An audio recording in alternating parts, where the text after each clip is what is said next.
स्वागत है मेरे सभी दोस्तों का हमारी आज की इस वीडियो में। दोस्तों, ऑप्टिकल मिनरलॉजी में हम आगे बढ़ रहे हैं। तो मिनरलॉजी में कुछ फेनोमेना होते हैं मिनरलॉजी से रिलेटेड, जैसे कि refraction, double refraction, total internal reflection. तो अब हम इन फिनोमेना को एक एक करके डिटेल में पढ़ेंगे, ठीक है। तो सबसे पहले जो फिनोमेना आता है उसका नाम है रिफ्रैक्शन। रिफ्रैक्शन को जानने से पहले हम थोड़ा सा रिफ्लेक्शन का आइडिया ले लेंगे कि रिफ्लेक्शन होता क्या हो। तो रिफ्लेक्शन मतलब, देखो, ये शीशा है, मिरर है या कोई पॉलिश्ड सरफेस है। एक रे ऑफ लाइट यहाँ से गई कुछ एंगल बनाते हुए, एक रे ऑफ लाइट, और ये हमारा नॉर्मल, हम इमेजिनरी लाइन है, इसको हम नॉर्मल मानते हैं। एक रे ऑफ लाइट कुछ एंगल बनाते हुए नॉर्मल से इंसिडेंट हुई, तो वो लाइट जब इस सरफेस से टकराती है तो वो वापस लौट जाती है, वो टकरा कर वापस लौट जाती है किसी दूसरे रास्ते में। मतलब जिस रास्ते वो आई उस रास्ते को में ना होकर किसी दूसरे रास्ते वापस चले जाती है, ठीक है। तो इसको हम बोलते हैं रिफ्लेक्शन, इसी को हम बोलते हैं रिफ्लेक्शन। तो रिफ्लेक्शन को हम कैसे डिफाइन करते हैं? अब ये लाइट हो सकती है या कोई इलेक्ट्रोमैग्नेटिक वेव हो सकती है, कुछ भी हो सकता है, ठीक है। तो द रिफ्लेक्शन को हम ऐसे डिफाइन करते हैं: the bouncing back of light or any other electromagnetic wave when it is incident on a surface or interface with some angle is called reflection. यानी कि लाइट का बाउंस बैक हो जाना, लाइट या इलेक्ट्रोमैग्नेटिक वेव का bounce back हो जाना जब वो सरफेस पे कुछ एंगल बनाते हुए या इंटरफेस पे कुछ एंगल बनाते हुए उस पर पड़ती है, फॉल होती है, इंसिडेंट होती है, तब उसका बाउंस बैक हो जाना, उसको हम बोलते हैं रिफ्लेक्शन, ठीक है। रिफ्लेक्शन के कुछ लॉज होते हैं। अच्छा, एक और चीज़ है, देखो, रिफ्लेक्शन के कुछ लॉज होते हैं। पहला है कि भाई जो ये इंसिडेंट, इस जो ये रे जो फॉल होती है मिरर पे या हमारे पॉलिश्ड सरफेस पे या कैसे भी सरफेस पे, उसको हम बोलते हैं इंसिडेंट रे। जो रे रिफ्लेक्ट हो जाती है उसको हम बोलते हैं रिफ्लेक्टेड रे। इंसिडेंट रे और नॉर्मल के बीच का जो एंगल होता है ये, इसको हम बोलते हैं angle of incidence. Reflected ray और नॉर्मल के बीच में जो एंगल होता है ये, इसको हम बोलते हैं एंगल ऑफ रिफ्लेक्शन, ठीक है। और ये नॉर्मल है हमारा, ठीक है। तो ये सब की सब चीज़ें एक ही प्लेन में होती हैं: incident ray, reflected ray, the normal at the point of incidence, ये है normal at the point of incidence, angle of incidence and angle of reflection all lie in the same plane. पहला law तो हमारा ये कहता है। दूसरा law हमारा कहता है कि ये जो एंगल ऑफ इंसिडेंस है ये एंगल ऑफ रिफ्लेक्शन के बराबर होगा। Angle of i is equal to angle r, ठीक है। तो अगर हमारी रे ऐसे फॉल हो रही है, मतलब रे सीधी फॉल हो रही है 90 डिग्री पे, तो एंगल ऑफ रिफ्लेक्शन भी बराबर होगा, वो अपने ही रास्ते वापस लौट जाएगी। अगर रे हमारी ऐसे में फॉल हो रही है यहाँ से नीचे की तरफ, तो वो इसी रास्ते वापस भी चले जाएगी, ठीक है। तो ये हमारे थे लॉज ऑफ रिफ्लेक्शन। अब आ जाते हैं रिफ्रैक्शन पे, ठीक है। रिफ्लेक्शन मैंने आपको बता दिया है, वैसे इसका इतना ज़्यादा यूज़ हमारे इसमें होता नहीं है, ठीक है, बट फिर भी इन जनरल, ठीक है, तो समझना चाहिए। दूसरा है रिफ्रैक्शन। अच्छा, रिफ्रैक्शन को समझने के लिए क्या चाहिए? फिर से एक इंसिडेंट रे होगी। देखो, रिफ्रैक्शन में क्या होता है, जैसे मान लो एक रे ऑफ लाइट है, ठीक है, वो अभी एयर में ट्रैवल कर रही है, या जिसे हम वैक्यूम बोलते हैं उसमें ट्रैवल कर रही है। फिर नीचे नदी है और वो रे ऑफ लाइट उस नदी में घुस जाती, तो वो एयर से वाटर में चले गई, है ना। तो यानी कि वो एक मीडियम से दूसरे मीडियम में चले गई। तो जब कोई रे ऑफ लाइट एक मीडियम से दूसरे मीडियम में जाती है तो उसकी वेलोसिटी में कुछ चेंज आ जाता है, और वेलोसिटी में चेंज आता है तो उसके पाथ में, यानी वो अपने रास्ते जिसमें वो जा रही थी उससे थोड़ा डेविएट हो जाती है, थोड़ा बेंड हो जाती है, ठीक है। और उसी बेंडिंग को हम बोलते हैं रिफ्रैक्शन, ठीक है। यानी जब कोई रे ऑफ लाइट एक मीडियम से दूसरे मीडियम में जाती है तो उसकी वेलोसिटी में फ़र्क आता है, और वेलोसिटी में फ़र्क आने के कारण उसके पाथ में डेविएशन आ जाता है, उसके रास्ते में फ़र्क आ जाता है, उसको हम बोलते हैं रिफ्रैक्शन। मान लो ray of light ray of light ऐसे आ रही थी और वो फिर ऐसी हो गई, तो उसके पाथ में वेलोसिटी पहले यहाँ पे जब वो एक मीडियम से दूसरी मीडियम में गई, यानी इस इंटरफेस पे जब उस मीडियम क्रॉस करा तो उसकी वेलोसिटी में चेंज आया और वेलोसिटी में चेंज आने के कारण उसका रास्ता भी बदल गया, तो इसी को हम बोलते हैं रिफ्रैक्शन। ठीक है, तो इसकी मैंने 2 डेफिनेशन लिखी हुई है, दोनों को पढ़ते हैं। When a ray of light travels from one medium to another it bends while crossing the surface separating the two media, यानी कि जब एक रे ऑफ लाइट एक मीडियम से दूसरे मीडियम में जाती है तो वो जब इंटरफेस को या एक ऐसी सरफेस जो दोनों मीडियम को अलग कर रही है, जब मान लो यहाँ पे एयर है, यहाँ पे वाटर है और ये सरफेस उसको अलग कर रही है दोनों मीडिया को, तो यहाँ पर वो क्या करती है, बेंड हो जाती है। The phenomena of change in path of light as it goes from one medium to another is called refraction, यानी कि लाइट के पाथ में जो चेंज आ जाता है जब वो एक मीडियम से दूसरे मीडियम में जाती है उसी को हम रिफ्रैक्शन बोलते हैं। दूसरी डेफिनेशन देखो, सेम यही है, बस थोड़ा और डिटेल में लिखा हुआ है। When light passes from one medium to another there is an increase or decrease in its velocity which results in a change in the direction of its propagation. ठीक है, यानी कि जब लाइट एक मीडियम से दूसरे मीडियम में जाती है तो उसकी वेलोसिटी में इंक्रीज या डिक्रीज देखा जाता है, यानी उसकी वेलोसिटी चेंज हो जाती है, जिसकी वजह से उसका जो रास्ता था उसकी डायरेक्शन में भी चेंज आ जाता है। मतलब जिस डायरेक्शन में वो चल रही थी, डायरेक्शन ऑफ प्रोपेगेशन जो थी उस डायरेक्शन में भी चेंज आ जाता है और deviates it from its path, या फिर वो उसको अपने रास्ते से भटका देता है, ये उसका रास्ता यहाँ से थोड़ा भटका दिया है ना। This phenomena is called refraction, इसी फिनोमिना को हम रिफ्रैक्शन बोलते हैं। ठीक है, तो this phenomena is called refraction. यहाँ तक आपको समझ में आ चुका होगा, नहीं आया होगा तो दोबारा देख लेना। देखो, ये एक इंटरफेस है या ये एक ऐसी सरफेस है जो दो मीडियम को अलग कर रही है। ऊपर एयर है, नीचे ग्लास है, इसको हम वैक्यूम भी बोल सकते हैं। ठीक है, हम एक इमेजिनरी लाइन नॉर्मल मानते हैं। ठीक है, ये लाइट इस मीडियम से चली, इस इंटरफेस पे वो उसने अपना रास्ता चेंज कर दिया। क्यों, क्या हुआ, जैसे ये एक मीडियम से दूसरे मीडियम में जा रही थी तो यहाँ सरफेस में उसकी वेलोसिटी में चेंज आया, वेलोसिटी में चेंज आने के कारण ये थोड़ा बेंड हो गई, इसी बेंडिंग को हम बोलते हैं रिफ्रैक्शन। अच्छा, अब आगे देखो, आगे क्या है। अब ये बेंडिंग जो है इसको बोलते हैं नॉर्मल। ठीक है, अब ये लाइट जो है ऐसे भी बेंड हो सकती है, मतलब नॉर्मल की टूवर्ड्स, नॉर्मल की तरफ भी बेंड हो सकती है और नॉर्मल से दूर भी बेंड हो सकती है। ठीक है, यानी कि ये लाइट है, ठीक है, ये रे है, ये ऐसे बेंड हो गई तो ये नॉर्मल के पास आ रही है तो टूवर्ड्स द नॉर्मल, और अगर ये ऐसे में बेंड होती है तो ये नॉर्मल से दूर जा रही है, अवे फ्रॉम द नॉर्मल। ये आगे समझ में। तो अब इसी के बेसिस पे देखो क्या होता है, जब लाइट जो है एक ऑप्टिकली रेयरर मीडियम से डेंसर मीडियम में जाती है, ऑप्टिकली डेंसर मीडियम में जाती है तो उसको बोलते हैं, तो उसकी वो जो बेंडिंग होती है वो टुवर्ड्स दी नॉर्मल होती है। ठीक है, यानी रेयरर मतलब जैसे हम ना एक ऐसे इलाके में जहाँ 4 लोग ही चल रहे हैं और फिर हम तो आगे देखा हमने भीड़ है और वहाँ पे 20 लोग हो गए, तो वहाँ पर हमें क्या करना पड़ेगा, अपना रास्ता थोड़ा चेंज करना पड़ेगा ना, है ना। मतलब देखो, वेलोसिटी में तो फर्क आएगा ही कि हम भाई खाली रोड पे हम तेज चलते हैं और अगर ट्रैफिक है तो वेलोसिटी में चेंज आता है और उसके कारण पाथ भी बदल जाता है। तो ऐसा ही कुछ लाइट के साथ होता है। ठीक है, तो जब एक ऑप्टिकली रेयरर मीडियम से जाता है लाइट ऑप्टिकली डेंसर मीडियम में तो it bends towards the normal, तो वो नॉर्मल की टुवर्ड्स बेंड होता है, नॉर्मल की तरफ बेंड होता है। मतलब अगर ऐसा है तो ये इस तरफ बेंड होगा, है ना। मतलब अगर ऐसा है तो ये नॉर्मल के टुवर्ड्स बेंड होगा जब ये ऑप्टिकली रेयरर मीडियम से ऑप्टिकली डेंसर मीडियम में जाएगा।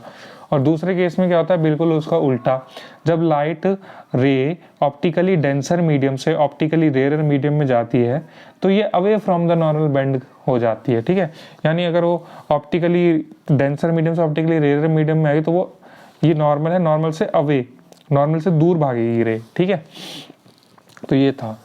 अब इस वीडियो का अगला पार्ट है, इसमें लॉज हम करेंगे, मतलब आगे इस सेक्शन में अब हम लॉज करेंगे। ठीक है, तो इसका पहला लॉ तो same to same law of reflection की तरह है कि भाई जो इंसिडेंट रे होती है और जो नॉर्मल होता है eight the point of incident, ठीक है, और जो रिफ्रैक्टेड रे होती है, वहाँ पर रिफ्लेक्टेड थी, यहाँ पर रिफ्रैक्टेड रे है।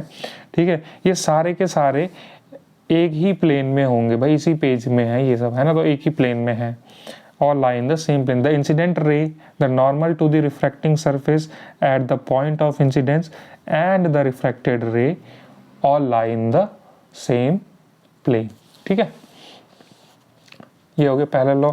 दूसरा लॉ है हमारा स्नेल्स लॉ ऑफ रिफ्रैक्शन। ठीक है, बहुत ही ज़रूरी, बहुत ज़्यादा ज़रूरी, इस लॉ को बहुत अच्छे से समझना। ठीक है, एग्जाम पॉइंट ऑफ व्यू से बहुत ज़रूरी पॉइंट लॉ है ये, इसको समझने की कोशिश करना।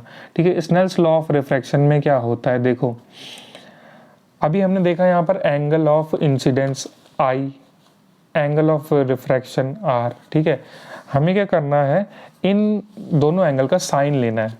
तो sine i upon sine r.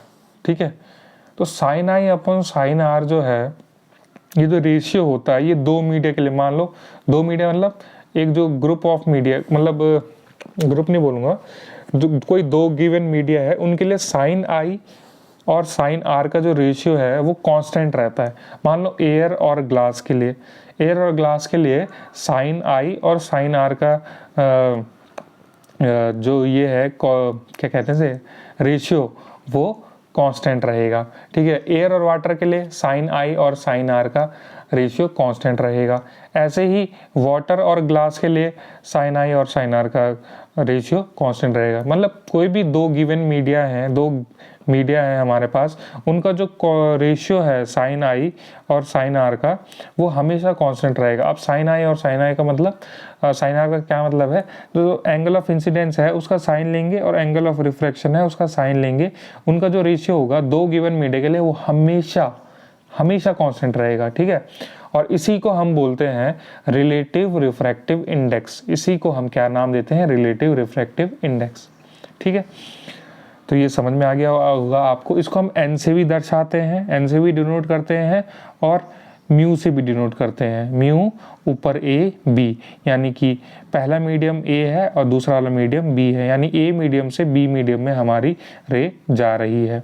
ठीक है, अगर बी मीडियम से ए में जाएगी तो बी यहाँ आ जाएगा और ए यहाँ आ जाएगा। मतलब ए मतलब हमारा वो वाला मीडियम है जिसमें इंसिडेंट रे है, और बी हमारा वो वाला मीडियम है जिसमें रिफ्लेक्टेड रे है। अगर बी में इंसिडेंट रे है तो बी को मैं ऊपर लिख दूंगा, और ए में रिफ्लेक्टेड रे है तो ए को मैं नीचे रख दूंगा। तो क्लियर और कट बात यह है कि ऊपर कौन सा आएगा, जिसमें इंसिडेंट रे है वाला मीडियम को हम ऊपर लिखेंगे, और जिसमें रिफ्रैक्टेड रे है उसको हम यहाँ पे लिखेंगे। कई कई बुक्स में यहाँ पे भी लिखा रहता है जिसमें इंसिडेंट रे होती है, और यहाँ पे रिफ्रैक्टेड जिसमें रे होती है उसको यहाँ पे लिख देते हैं। ठीक है, तो इसको ध्यान रखना। अब आ जाओ वर्ड टू वर्ड बता देता हूँ आपको। The ratio of the sine of the angle of incidence to the sine of the angle of refraction is constant for the two given media. किसी भी दो गिवन मीडिया के लिए जो रेशियो होता है sine of the angle of incidence और sine of the angle of refraction का, वो हमेशा कांस्टेंट होता है। ठीक है, और इसी को हम बोलते हैं रिलेटिव रिफ्रैक्टिव इंडेक्स। इसको हम ऐसे भी दर्शा सकते हैं, ए म्यू बी, या ए को यहाँ पर लिख दिया, म्यू को यहाँ और बी को यहाँ रख दिया सबस्क्रिप्ट में, और इसको हम एन से भी दर्शाते हैं। ठीक है, तो ये रिलेटिव रिफ्रैक्टिव इंडेक्स होगा ऑफ मीडियम बी। ये रिलेटिव रिफ्रैक्टिव इंडेक्स होगा मीडियम बी का, यानी जिसमें रिफ्रैक्टेड रे है उस मीडियम का रिलेटिव रिफ्रैक्टिव इंडेक्स। ठीक है, सिर्फ रिफ्रैक्टिव इंडेक्स नहीं, रिलेटिव रिफ्रैक्टिव इंडेक्स। और ये इसका मैंने ये फॉर्मूला बता दिया, n is equal to a mu b is equal to sine i upon sine r. ये सुपर स्क्रिप्ट में है, ये सबस्क्रिप्ट में है। ठीक है, अब जो रिलेटिव रिफ्रैक्टिव इंडेक्स की वैल्यू होती है, देखो value of relative refractive index b with respect to a depends on, ठीक है, यानी कि बी का जो रिलेटिव रिफ्रैक्टिव इंडेक्स है ए के रिस्पेक्ट में, वो कुछ चीज़ों पर डिपेंड करता है। जैसे कि पहली है the nature of pair of media a and b. ठीक है, जो ए और बी हमने मीडियम लिए हैं दो अलग अलग, उनका नेचर कैसा है। दूसरा जो लाइट रे ली है उसकी वेवलेंथ है, उसका कलर क्या है उस पर। और एक और चीज़ है, जो रिलेटिव रिफ्रैक्टिव इंडेक्स है वो इंक्रीज कर जाता है with density and decreases in wavelength. ठीक है, यानी वो डेंसिटी के साथ तो इंक्रीज करता है और वेवलेंथ के साथ डिक्रीज करता है। ठीक है, अब दोस्तों आगे बढ़ते हैं। तो वही जो चीज़ बताई है उसके बेसिस पे देखो, जो रेड कलर और वायलेट कलर सबको पता है, रेड की वेवलेंथ सबसे बड़ी होती है, सबसे ग्रेटेस्ट होती है, और वायलेट की वेवलेंथ लीस्ट होती है। तो इसी वजह से रिफ्रैक्टिव इंडेक्स जो है रेड का सबसे कम होता है और वायलेट का जो है ग्रेटेस्ट होता है, ग्रेटर होता है, ठीक है, विबग्योर में। अच्छा, अब आ जाते हैं एब्सोल्यूट रिफ्रैक्टिव इंडेक्स पे, ठीक है। देखो, दो रिफ्रैक्टिव इंडेक्स दो तरह के हैं, रिलेटिव रिफ्रैक्टिव इंडेक्स और एब्सोल्यूट रिफ्रैक्टिव इंडेक्स। तो अभी तक हमने स्नेल्स लॉ पढ़ा या रिलेटिव रिफ्रैक्टिव इंडेक्स पढ़ा, उसमें हमने पढ़ा था कि sine i upon sine r जो होता है वो कांस्टेंट होता है किसी दो मीडियम के लिए, ठीक है, दो मीडिया के लिए। और अगर जो एज वाला जो मीडियम है, पहला मीडियम अगर एयर हो जाए या वैक्यूम हो जाए, ठीक है, फिर जो कांस्टेंट रेशियो हमें स्नेल्स लॉ देता है, यानी sine i upon sine r जो हमें कांस्टेंट रेशियो देगा, उसी को हम एब्सोल्यूट रिफ्रैक्टिव इंडेक्स बोल देंगे मीडियम बी का, ठीक है। ये स्पेशल केस है कि भाई अगर हमारा पहला वाला मीडियम जिसमें इंसिडेंट रे है वो वैक्यूम या एयर हो जाए, तो फिर जो कांस्टेंट रेशियो देता है हमें स्नेल्स लॉ, उसी को हम एब्सोल्यूट रिफ्रैक्टिव इंडेक्स बोल देते हैं मीडियम बी का, ठीक है। तो if medium A is vacuum or air, then the constant ratio given by Snell's law is called the absolute refractive index of medium B. Medium B का ये absolute refractive index कहलाएगा उस case में। या फिर इसका एक अलग डेफिनेशन भी है, देखो इसमें कुछ नहीं है भाई, वेलोसिटी लेंगे लाइट की वैक्यूम में और वेलोसिटी लेंगे लाइट की किसी दूसरे मीडियम में, और उन दोनों का रेशियो ले लेंगे, उसी को हम बोलते हैं absolute refractive index of the medium, ठीक है। तो the ratio of velocity of light in vacuum or air to the velocity of light in a medium is called the absolute refractive index of the medium. यानी पहले हमें velocity देखनी है light की कि वैक्यूम में या एयर में वो कितनी है, फिर किसी दूसरे मीडियम में उसकी वेलोसिटी देखनी है और उन दोनों का हमने रेशियो कर देना है, उसको हम बोलते हैं म्यू से डिनोट करते हैं या फिर एन से भी डिनोट करते हैं, उसी को हम बोलते हैं एब्सोल्यूट रिफ्रैक्टिव इंडेक्स। तो यहाँ पर हमने देखा कि एब्सोल्यूट रिफ्रैक्टिव इंडेक्स को दर्शाने के मतलब उसकी डेफिनेशन, दो टाइप की डेफिनेशन है। एक स्नेल्स लॉ वाली है कि अगर स्नेल्स लॉ में हमारा साइन आई जो है वो वैक्यूम या एयर का हो जाए तो उसको हम एब्सोल्यूट रिफ्रैक्टिव इंडेक्स कह देते हैं मीडियम बी का। और दूसरे केस में सिंपल वेलोसिटी लेनी है लाइट की वैक्यूम में और वेलोसिटी लेनी है मीडियम में, ठीक है, उन दोनों का रेशियो कर देना है, उसको हम बोलते हैं एब्सोल्यूट रिफ्रैक्टिव इंडेक्स, ठीक है। आगे बढ़ते हैं, ये इसका फॉर्मूला है, ये मैंने आपको दिखा दिया। A medium having larger value of refractive index is called optically denser medium, while one having a smaller value is said to be optically rarer medium. अगर रिफ्रैक्टिव इंडेक्स किसी मीडियम का ज़्यादा है तो उसको हम बोलते हैं ऑप्टिकली डेंसर मीडियम, और अगर रिफ्रैक्टिव इंडेक्स कम है, उसकी वैल्यू कम है, तो उसको हम वो मीडियम ऑप्टिकली रेयर मीडियम हो जाएगा। एक और चीज़, जैसे ये हमने वेलोसिटी ऑफ लाइट ले ली, ठीक है, वैक्यूम में, और ये है वेलोसिटी ऑफ लाइट किसी मीडियम में, ठीक है। तो मोस्ट ऑफ द केसेस में क्या होता है, हम वेलोसिटी ऑफ लाइट को एयर में या वैक्यूम में जनरली 1 मानते हैं। अगर हम इसको 1 मान लेंगे तो ये हो जाएगा n = 1/v2, यानी जो रिफ्रैक्टिव इंडेक्स है वो इनवर्सली प्रोपोर्शन हो जाएगा to the velocity of light in it. Refractive index जो है ये इनवर्सली प्रोपोर्शनल हो जाएगा किसके, वेलोसिटी ऑफ लाइट की उस मीडियम में, ठीक है। तो ये एक चीज़ थी। तो दोस्तों इस वीडियो में इतना ही रखेंगे। इसमें हमने रिफ्लेक्शन और रिफ्रैक्शन पढ़ा। रिफ्रैक्शन को बड़े ध्यान से पढ़ना, समझना, ठीक है। हो सकता है आगे आने वाली किसी वीडियो में हम methods of determining the refractive index भी करें, तो देखेंगे उसको हम मे बी कर भी सकते हैं, मे बी नहीं भी कर सकते हैं, ठीक है। तो इस वीडियो में फ़िलहाल इतना ही है, और वीडियो में कुछ पसंद आया हो लाइक ज़रूर करना, कमेंट ज़रूर करें, ठीक है, और सब्सक्राइब कर देना चैनल को, शेयर भी करना। मिलते हैं अगली वीडियो में, धन्यवाद।